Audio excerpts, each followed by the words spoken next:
It's not late, just startup. ಸ್ನೇಹಿತರೆ, ಎಲ್ಲರೂ ಹೇಗಿದ್ದೀರಾ? ನಾನು ಕರ್ತನಲ್ಲಿ ಸಂತೋಷವಾಗಿದ್ದೇನೆ. Shalom to all. ಇವತ್ತು 51st ಡೇ, 51ನೇ ದಿನ. ನಾವು ಸತತವಾಗಿ ಒಂದು ದಿನ ಕೂಡ ತಪ್ಪದೆ ವಿಡಿಯೋಸ್ನ ಅಪ್ಲೋಡ್ ಮಾಡಿ ಇವತ್ತುವರೆಗೂ ನಾವು 91 ಕೀರ್ತನೆಗಳನ್ನು ನಾವು ಧ್ಯಾನ ಮಾಡಿದ್ದೇವೆ.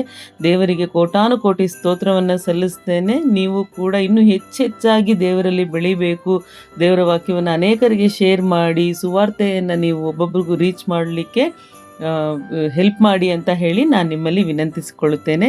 ಈ ದಿನ ನಾವು ಕೀರ್ತನೆಗಳು 92 ಹಾಗೂ 93 ಓದಿ ಧ್ಯಾನ ಮಾಡುವಂತರಾಗೋಣ. ಕೀರ್ತನೆಗಳು 92. ಯೆಹೋವನೇ, ನಿನ್ನನ್ನು ಕೊಂಡಾಡುವುದು, ಪರಾತ್ಪರನೇ, ನಿನ್ನ ನಾಮವನ್ನು ಸಂಕೀರ್ತಿಸುವುದು ಯುಕ್ತವಾಗಿದೆ.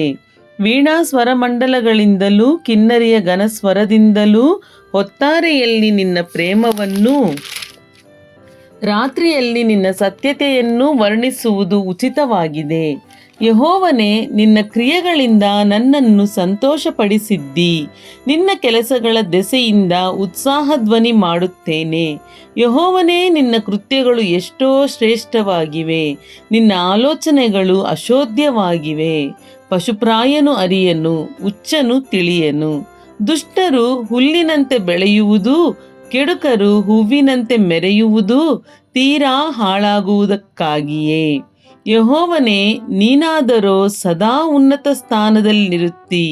ಯೆಹೋವನೇ, ಇಗೋ ನಿನ್ನ ಶತ್ರುಗಳು, ಅವರೆಲ್ಲ ನಾಶವಾಗುತ್ತಿದ್ದಾರೆ. ಅಧರ್ಮಿಗಳೆಲ್ಲ ಚದರಿ ಹೋಗುವರು. ಆದರೆ ನನ್ನ ಕೊಂಬನ್ನು ಕಾಡು ಕೋಣದ ಕೊಂಬಿನಂತೆ ಎತ್ತಿದ್ದಿ. ಚೈತನ್ಯ ತೈಲದಿಂದ ನನ್ನನ್ನು ಅಭಿಷೇಕಿಸಿದ್ದಿ. ನನ್ನ ಶತ್ರುಗಳಿಗುಂಟಾದ ದುರ್ಗತಿಯನ್ನು ಕಣ್ಣಾರೆ ಕಂಡಿದ್ದೇನೆ.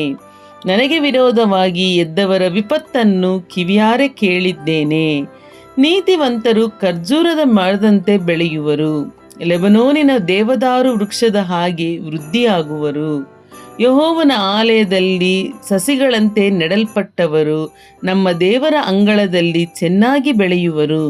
ಮುಪ್ಪಿನಲ್ಲಿಯೂ ಫಲಿಸುವರು, ಪುಷ್ಟಿಯಾಗಿದ್ದು ಶೋಭಿಸುವರು. ಹೀಗೆ ಅವರು ಯೆಹೋವನ ಸತ್ಯಸಂಧತೆಗೆ ದೃಷ್ಟಾಂತವಾಗಿರುವರು. ಹೀಗೆ ಅವರು ಯೆಹೋವನ ಸತ್ಯಸಂಧತೆಗೆ ದೃಷ್ಟಾಂತವರಾಗಿರುವರು.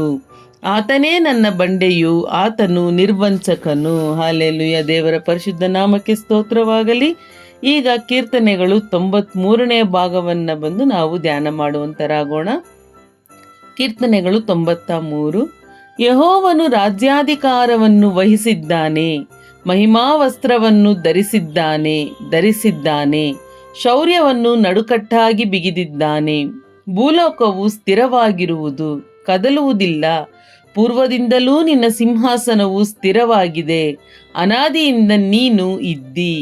ಯೆಹೋವನೇ, ನದಿಗಳು ಮೊರೆದವು, ನದಿಗಳು ಬೋರಿಟ್ಟವು, ನದಿಗಳು ಘೋಷಿಸುತ್ತವೆ. ಜಲರಾಶಿಗಳ ಘೋಷಕ್ಕಿಂತಲೂ ಮಹಾತರಂಗಗಳ ಗರ್ಜನೆಗಿಂತಲೂ ಉನ್ನತದಲ್ಲಿರುವ ಯೆಹೋವನ ಮಹಿಮೆಯು ಗಾಂಭೀರ್ಯವುಳ್ಳದ್ದು. ಯೆಹೋವನೇ, ನಿನ್ನ ಆಜ್ಞೆಗಳು ಬಹು ಖಂಡಿತವಾಗಿವೆ. ಸದಾ ನಿನ್ನ ಮನೆಗೆ ಯೋಗ್ಯವಾದದ್ದು ಪರಿಶುದ್ಧತ್ವವೇ. ಹಲ್ಲೆಲೂಯಾ. ದೇವರ ಪರಿಶುದ್ಧ ನಾಮಕ್ಕೆ ಸ್ತೋತ್ರವಾಗಲಿ. ಓದಿದಂತಹ 2 ಕೀರ್ತನೆಗಳ ಭಾಗವು ನಿಮಗೆ ಆಶೀರ್ವಾದವಾಗಿತ್ತು ಅಂತ ಹೇಳಿ ನಾನು ವಿಶ್ವಾಸಿಸ್ತೇನೆ. ನನಗೆ ಇದರಲ್ಲಿ ಒಂದು ವಾಕ್ಯ ತುಂಬಾ ಇಷ್ಟ ಆಯಿತು. ಯಾವುದು ಅಂತ ಹೇಳಿದ್ರೆ, ನಿನ್ನ ಆಲೋಚನೆಗಳು ಅಶೋಧ್ಯವಾಗಿವೆ. ಅಂದರೆ ಶೋಧಿಸಿ ನಾವು ಅದನ್ನು ರಿಸರ್ಚ್ ಮಾಡಿ ಏನೇನು ಮಾಡಿದ್ರೂ ಕೂಡ ದೇವರ ಆಲೋಚನೆಗಳು ಏನು ಅಂತ ಹೇಳಿ ನಮಗೆ ಕಂಡುಹಿಡಿಯಲಿಕ್ಕೆ ಆಗೋದಿಲ್ಲ. ನಮ್ಮ ಆಲೋಚನೆಗಳು ದೇವರ ಆಲೋಚನೆಗಳಲ್ಲ ಅನ್ನೋ ರೀತಿಯಲ್ಲಿ ಇಲ್ಲಿದೆ. ಸೊ ಇದು ನನಗೆ ತುಂಬಾ ಇಷ್ಟವಾದಂತಹ ವಾಕ್ಯ. ನಿಮಗೆ ಯಾವ ವಾಕ್ಯ ತುಂಬ ಇಷ್ಟ ಆಯಿತು ಅನ್ನೋದನ್ನು ಕಮೆಂಟ್ ಮೂಲಕ ತಿಳಿಸಿ. ದೇವರು ನಿಮ್ಮನ್ನು ಆಶೀರ್ವದಿಸಲಿ. ನೀವೇನಾದರೂ ಈ ಚಾನಲ್ನ ಮೊದಲ ಬಾರಿಗೆ ನೋಡ್ತಾ ಇದ್ದರೆ ಸಬ್ಸ್ಕ್ರೈಬ್ ಮಾಡ್ಕೊಳ್ಳಿ, ನೋಟಿಫಿಕೇಷನ್ ಬಟನ್ ಕ್ಲಿಕ್ ಮಾಡಿ. ಪ್ರತಿದಿನ ಬೆಳಗ್ಗೆ 6 ಗಂಟೆಗೆ ವಿಡಿಯೋ ಅಪ್ಲೋಡ್ ಆಗಿರುತ್ತೆ. ಪ್ರತಿದಿನ ವಾಕ್ಯವನ್ನು ಕೇಳಿ ನೀವು ನಿಮ್ಮ ರೆಗ್ಯುಲರ್ ಆ್ಯಕ್ಟಿವಿಟೀಸ್ನಲ್ಲಿ ತೊಡಗುವಂತಾಗಿ. God bless you. Have a good day. ದೇವರು ನಿಮ್ಮನ್ನು ಆಶೀರ್ವದಿಸಲಿ.